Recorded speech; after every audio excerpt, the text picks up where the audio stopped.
నమస్తే అండి. నేను మీ అమలాని. ఐయామ్ లాగ్స్‌కి స్వాగతం. ఈరోజు చాలా ఈజీగా చిటికెలో అయిపోయే నాన్ వెజ్ ఎగ్ కర్రీ చేసేద్దాం రండి.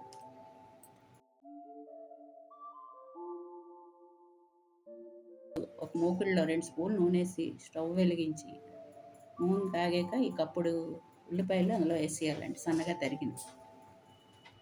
మా మిరపకాయలు కారంగా ఉందని ఒకటి వేసానండి.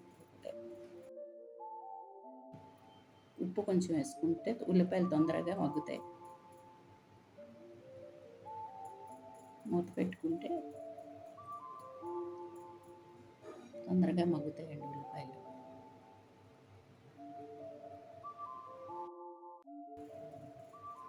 ఉల్లిపాయలు మగ్గాయండి, అందులో కారం వేసేసుకొని మనకు కావాల్సినంత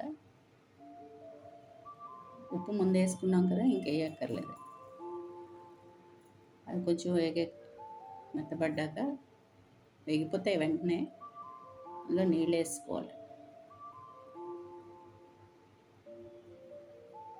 నేను కప్పుతో కప్పు నీళ్ళు వేసానండి. ఆ నీళ్ళు మరుగుతుంటే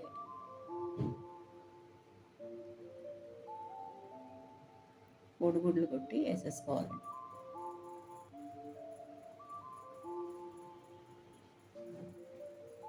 నేను ఇలాగ కొట్టేసాను, మీరు వేరే గిన్నెలో కొట్టన్నా వేసుకోవచ్చు.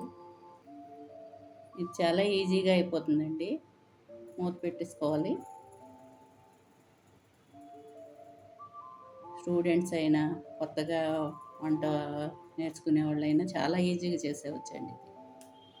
దీనిలో కొంచెం మేము వేపుడు పిండి అంటాము, అది కొంచెం వేసుకుంటే కొంచెం చిక్కబడుతుందండి. ఇదిగోండి రెడీ అయిపోయింది కూర.